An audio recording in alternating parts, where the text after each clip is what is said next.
Welcome to Rauta, I am Jerry, and now it's time to do what I promised to do, Inferno 2024 Festival Recap.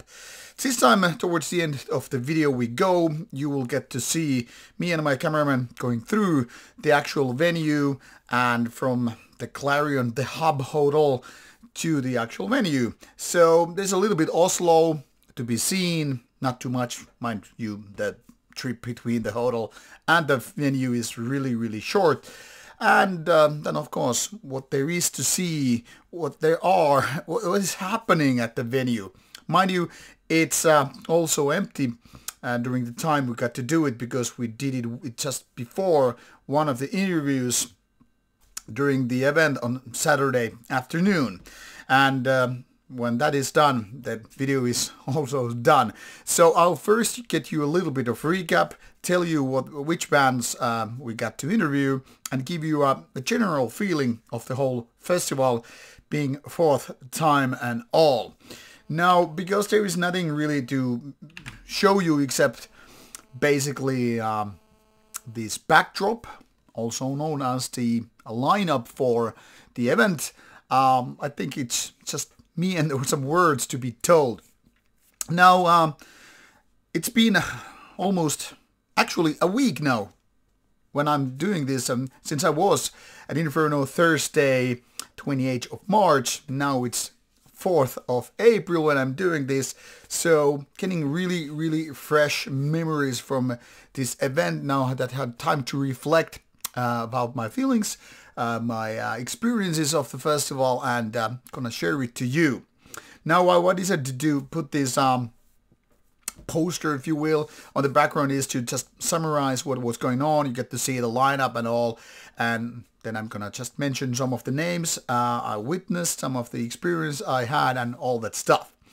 Now, with 4-day event, let's be clear about it. A festival like this can be really exhausting, in a good way, mind you, but still, just wanted to say, I mean, when you have so many nights, when you stay up way too late, you probably have way too many beers with way too many friends, it's gonna be taxing. So, no hungover, but sleep deprivation that was pretty much like trying to make punches left and right and, you know, all that stuff. But man, I had such good times. Lots of friends, plenty of interesting bands, I think a good amount of interesting interviews, so also a lot of work to be done, and just in general, good times. Now, my first time at Inferno was 2004, so exactly 20 years ago, but it took 18 years for me to get back. So since 2022, I've been there now for 4 times, and as such, my 3rd time with Rauta crew, and this time we had 4 people. This is actually 2 people working also for Imperium.net, where I also will be writing part of the story here, and then 2 guys from Rauta, and as such, 4 people of us, we kind of make both things work. But this is about Rauta, not the other stuff, so let's focus on that. So as you can see, because of 4 days, you of course have 4 different headliners: Thursday, Friday, Saturday, Sunday, Monday being the day off, thanks to Easter. What is also worth knowing, in case you people want to go there, is that all the other days except Saturdays are holidays, and church holidays, bank holidays, whatever you call it, meaning you don't get to buy much more than just quick food and all that, fast food and all that stuff, and maybe some non-alcoholic drinks during those days, and Saturday is kind of causing a little bit of a difference in that. This is just to give you a little bit pointers, so in case you go there to the festival, that is all something you need to know. But I guess I mentioned all these interesting things in the preview video. So let's now focus on the bands in question. Thursday was led by Campfire, focusing a lot of songs, old and new. And of course there were other interesting bands as well. Now, my favorite band for Thursday was definitely Norgivel, with the fast pounding, aggressive, kind of a classic black metal of the 90s, and it didn't let me down this time either. I mean, I saw it previously at Steelfest, and now I wanted to see it again because it is so good. But to be honest, there are lots of bands which I didn't so much have time or focus. Some of them are disappointing, and I don't want to go into negative ways, so I'm just trying to put it on the positive sides. What is the reason I only got to such good feeling, if you will, from one band only is, surely, I missed some of the bands I kind of wanted to see, but then again, Inferno and other such festivals are always about making new acquaintances, having moments with your old ones, and as such, for example, Candlemas, I just got to miss because I was having a meaningful conversation with a guy from Trivax, and also his podcast, you might know it. So sometimes I get to miss some of the bands I kind of wanted to see, but couldn't because of, well, various reasons. But like I said, all in all, Thursday was a good day to start, even though it meant like 4 hours of sleep, and I was already like, this is the mistake you kind of want to avoid, because the rest of the days then start to get heavier. When it comes to Friday, I don't know if I had actual highlight moment for me. Gorgoroth was the headliner, but to be honest, while it was a solid gig, it wasn't as good as some of the previous ones. It had a little bit different vocalist because Hust from Tåke, being the normal Gorgoroth vocalist live, wasn't exactly there due to overlapping with Tåke tour. It had some different vocalists, but I don't know if anybody of my friends actually knew who it was. Let's just say it was a little bit different, and as such wasn't as good as I hoped to be. Solstiver then again proved to be exactly what I kind of hoped it to be for the first time I ever, and I think it was probably my highlight point of the day. Then again, I didn't this time give Carpathian Forest a chance because I've seen it a couple of times recent years. So when you have time to figure out which one you want to go, this take time with your friends and beers, or see the same bands you got to see earlier. Well, you know the drill. Ultimus was definitely interesting, but maybe not that much of a ding for me as I hope it to be. I mean, the new album is pretty good, but at this point I still feel like it's more of an album band maybe than a live band. Prove me right, prove me wrong later on, and I'll be happy to talk about it. And Saturday was headlined by Dimmu Borgir, which was definitely the biggest band for the whole event. And of course, they had a magnificent show. Lots of older songs, lots of older members, so they really made it a special show. And I think that was really, really pleasing for a lot of people out there. I mean, those who are big into Dimmu Borgir to begin with. So definitely something out of ordinary, so to speak. Saur was also a really good one.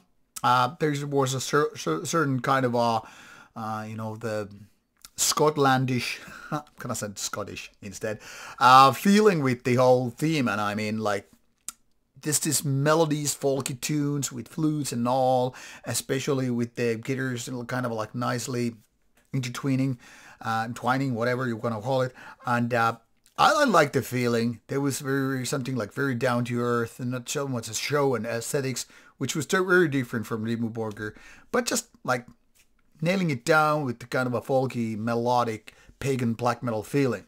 But my favorite one was Cold, because it's been 20 years since the last time I saw. I had quite a bit of expectations due to Cold making some of the better albums later years, and it was a very, very aggressive, good, pounding, in a way also hypnotic show. So definitely my thing.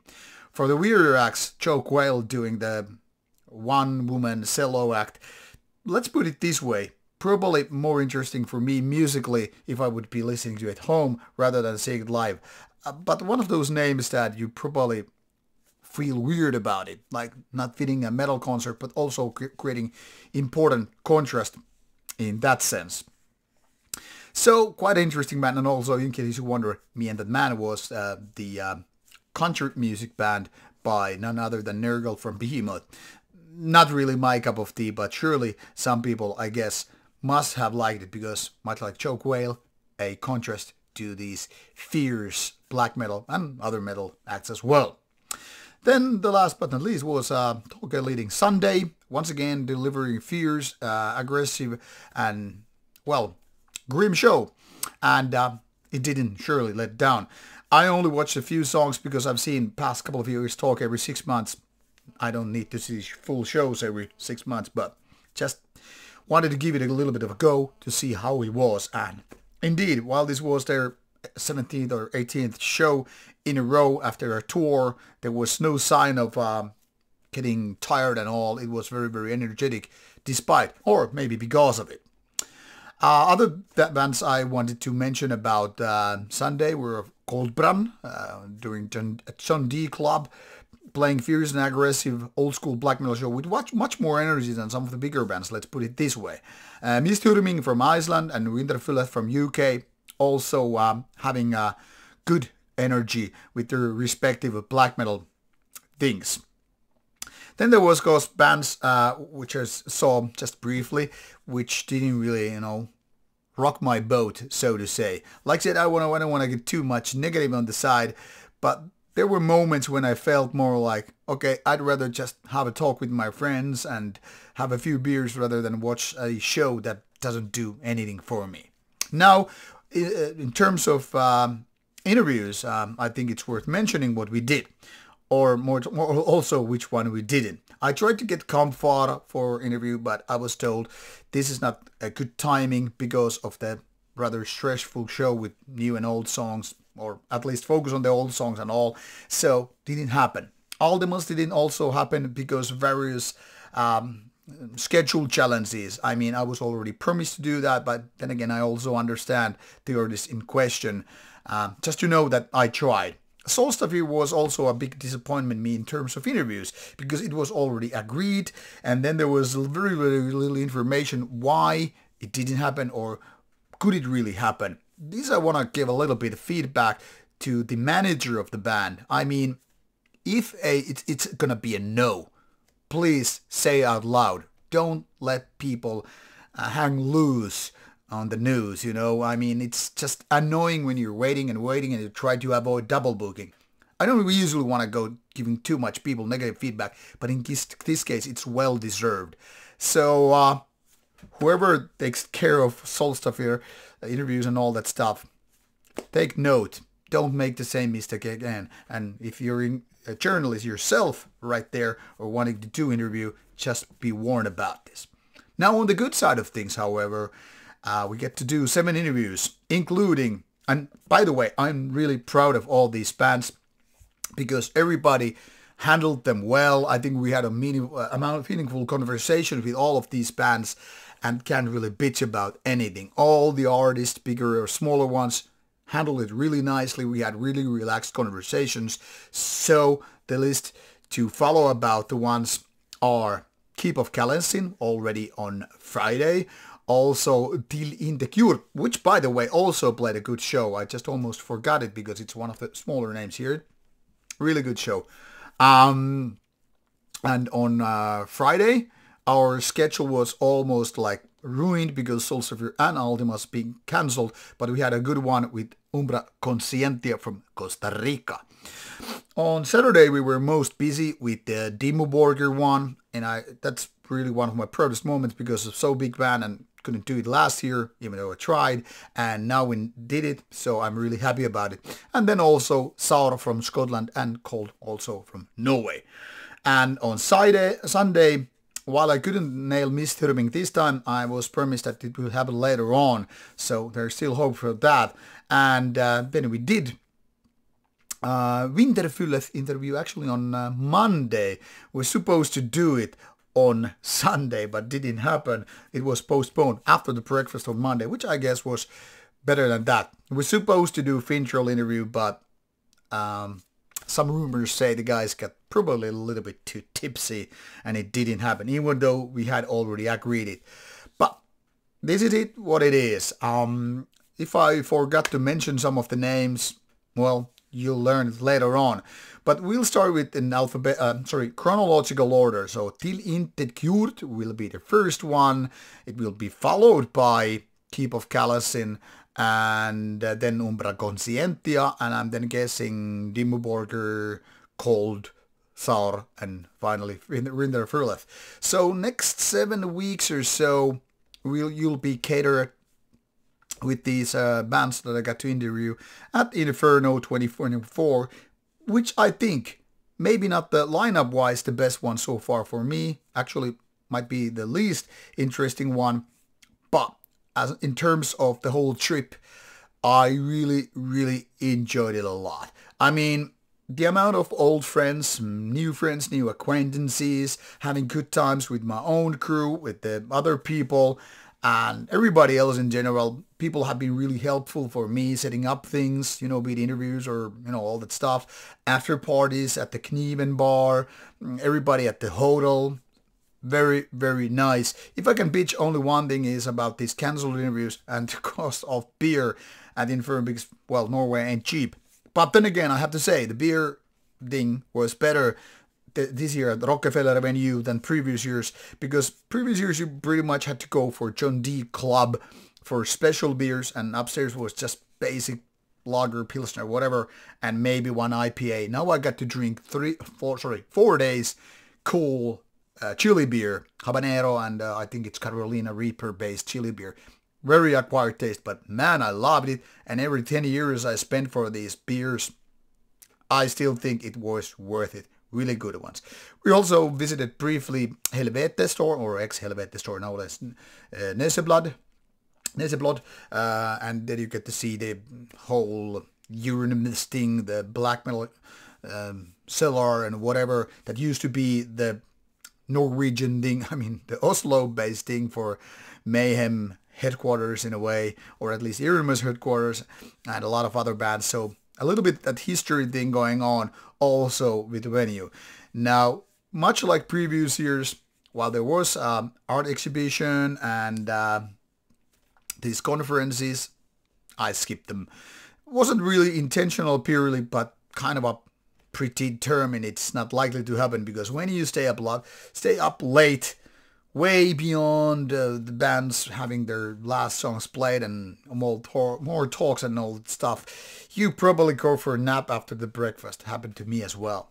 But anyway, all I'm saying is that once again, this was a really, really great festival, and I think a lot of people should definitely go to Oslo to see all these things.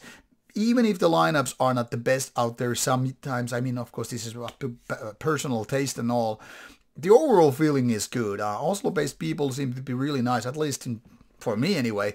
And a lot of good things with people when you get to know them around, talk to people and all that stuff. It's good fun. And also, there's a lot to see. I mean, if you want to go for these early afternoon gigs, or you want to see the art exhibition, you want to go to those conferences, everything is possible. You get to see the city, or in case like you want to see the tattoo exhibition, which was actually happening here. I mean, there's so many possibilities, what to do, what you spend your money on, and all that stuff. Now, after this long overall recap, I will now add the videos for you to see what we did about the venue, a little bit tattooing, a little bit of the actual stages and how the plays in general are. And I hope that will be helpful for you people out there, whether you plan to go Inferno or Oslo in general, and all that stuff. Now, if you have questions about this year or Inferno Festival in general, I'm more than happy to help you out with the questions with my answers. But don't ask me what's going to happen in 2025. Will I be going there, or what kind of bands will be there? So far there's nothing out there, and we don't know yet what will happen in a year or so. But keep your eyes peeled for it. There will be interesting bands, I'm sure of it. And maybe by the fall we know if I'm once again going to there with my crew and all. This is Rauta out. I hope you enjoy the rest of the video as well. And like I said, if you have questions, let me know. Now, off you go, and bye-bye. Welcome to Inferno 2024 recap video. In this video we will show you the route from this Clarion the Hub hotel, which is basically the hub for bands, artists, fans, tourists, even press like us. And now we're going to the venue Rockefeller. So follow me, so I'll give you a little bit of this guide, how to get there, how does Oslo look like when we are going from the main doors of, well, Clarion Hotel. You can see the sign, not paid advertisement or whatever, but yeah. So not so much talking, more like walking. Let's get there. So this is how Oslo looks like during Easter, Saturday. Mind you, on Thursday, Friday, most likely on Sunday, these streets will be more or less dead, meaning not much people around. It's going to be more like a couple of metalheads going back and forth. This time we're heading to the venue even before the doors close because we actually have an interview happening.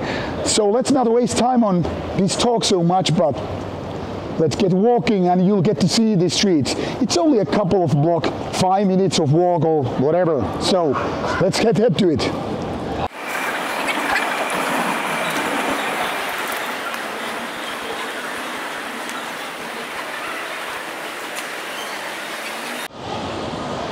And of course, when people are, I don't know, looking for late night snacks, along the way you'll have stores, quick food joints, stuff like that, because you know, when you've been drinking beverages all night at the venue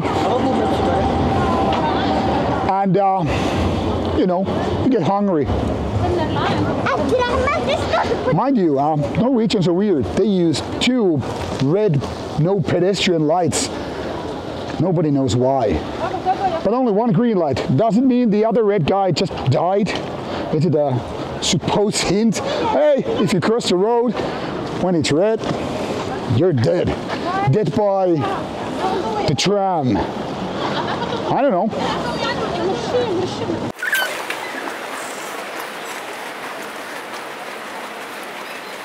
Already out of the main street and you already see, where did the people go? Probably drinking, getting some lunch like real people do. But yeah, it's really quite dead.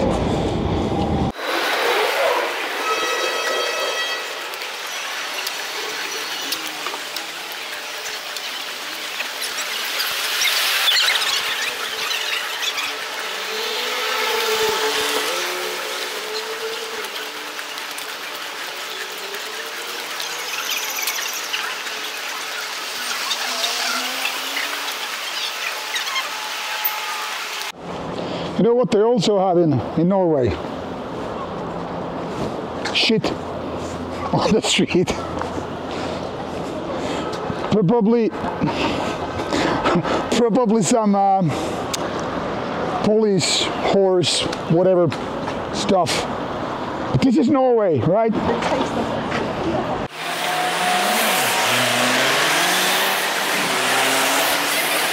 And finally, this is the block where the Rockefeller, the venue is. Here you have food court and shit.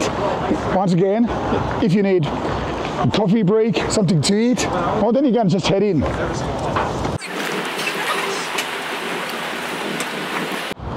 And in addition with the Rockefeller, there is also John Dee, the downstairs club, which is now accessible both from the outside, which you will soon see soon.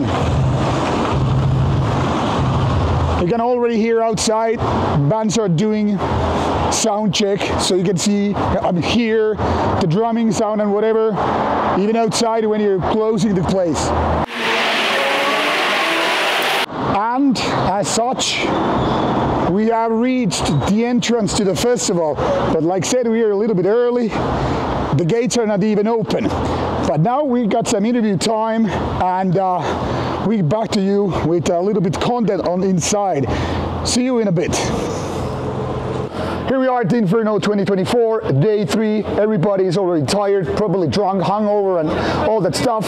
Plenty of people waiting to come in, so we better slide it before they nail us down, kill, eat, maim, murder, whatever. Now we're gonna show you what Rockefeller is all about, and a little bit of take of John Dee's side before it's crowded, so let's go.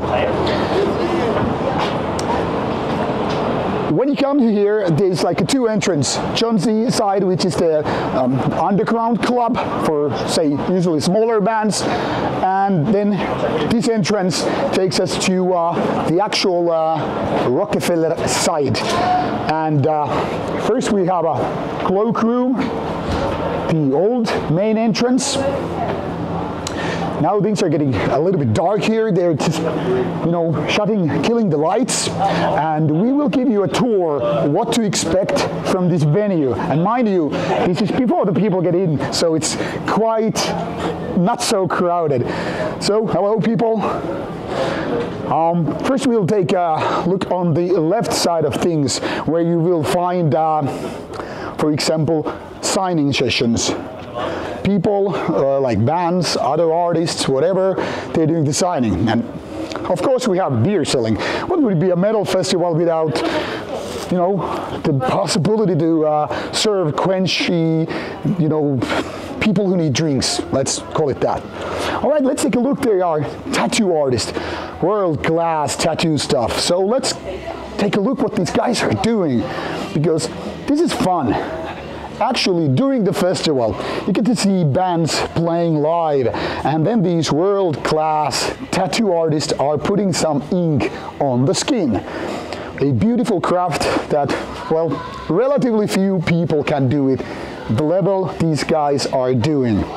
And of course, as a metal festival, you get to see a lot of beautiful ink. For example, let's take a look here. This is where the magic happens. Some nice images are appearing on the skin as we speak.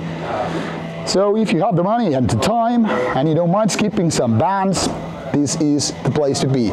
So all the information out there, you get to see the beautiful images and, well, the magic indeed happening. This is also kind of a place where you might want to take a walk between the bands playing when you need a break, or maybe there's like less interesting band playing. I don't know. Everybody has their own needs and all that stuff.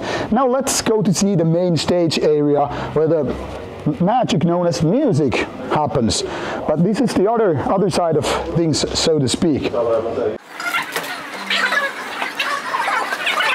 And of course, what would be a metal event be without merchandise like albums? There are more merchandise, mind you, as we go forward. This is the main hall of Rockefeller, the main stage, which gets really, really packed when people are happening. And on my right, we will see all the technicians happening with their sound, light, whatever.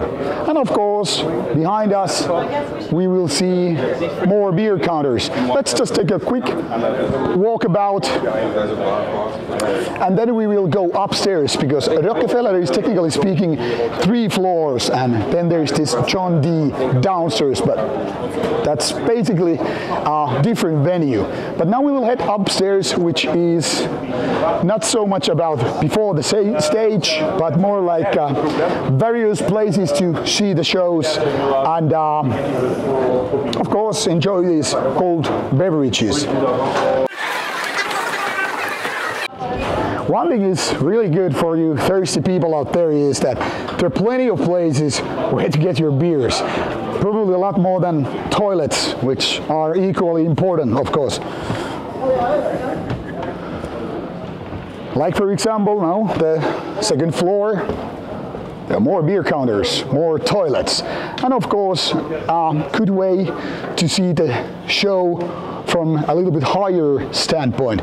Like here you can actually see the whole band, even if you're not that as close. Then we go to the third floor, the balcony. Then we see Norwegian fanatics here, real Vikings. Then we have some mad crew here. Hello, celebrity. And this is the balcony area where you get to see the bands from, once again, from a little bit different point of view. Very good place, but if you get a little bit late here, well, it's gonna be packed and you're not gonna see so much. And did I mention already bars? There's so many of them. And one of my favorite spots when I need to take a break is this area, because there are always some cool people hanging with their cigarettes and beers and whatnot, having talks, meaningful or meaningless, and of course some places to buy food when your hunger decides to set in. Then there is this small place, which is kind of also the weirdest place on the spot. Now nothing much is happening, so you just have to take my word for it, but this upper stairs sidebar. Well, has some good beverages, but what you don't get to listen now, lucky for you, is that there's a DJ booth, which usually means when you're tired of metal, I don't know why that would happen, but when you are tired of metal, some DJ will be playing some crazy music here, ABBA and the like. You never know, because sometimes it's the artists themselves playing music. So also a good place to take your fan selfies or whatever you like to do when you're not drinking beer and watching bands. All right, thank you. And then we go off to the downstairs, the real downstairs, John Dee, the smaller club, because obviously these bands will be playing. I will show you, like for example, today's schedule. Main stage, John Dee stage. So you see bands like taking turns. So whatever this is empty, something is happening here and vice versa. You know the drill. It's simple.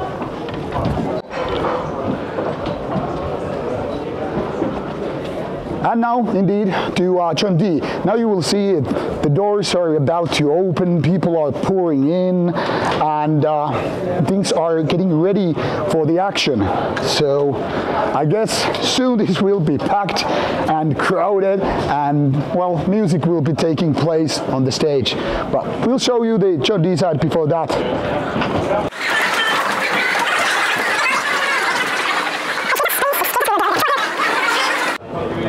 Now, before we get to the John Dee area of things, remember when I mentioned the merch area?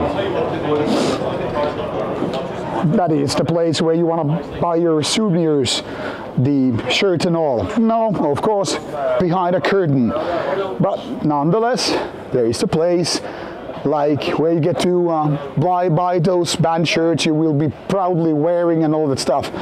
And also more bars. There are always bars. And then there's more merchandise and snacks and shit. Not literal shit, but you know. And downstairs we go to end our tour with the John Dee side of things.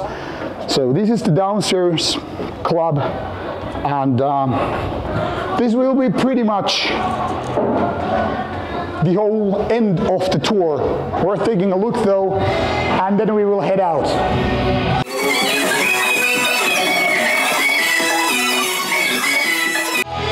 And when I mentioned good beer, this is the best side of beers.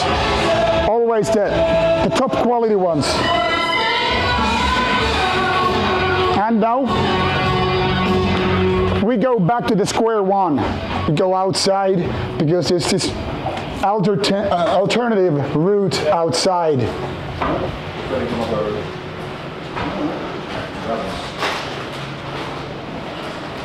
We even see some musicians we had a talk with. Oh shit. Hello, sir. Hey. Sirs.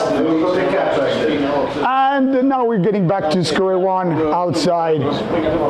And as such, we finish the tour of Rockefeller and John Dee. Now I hope to give you a little bit of idea. So when you drag your ass to Oslo, Norway, and get prepared for Inferno, now you know how it looks like and all that shit. Now I think I'm thirsty and I need a beer, so catch you later.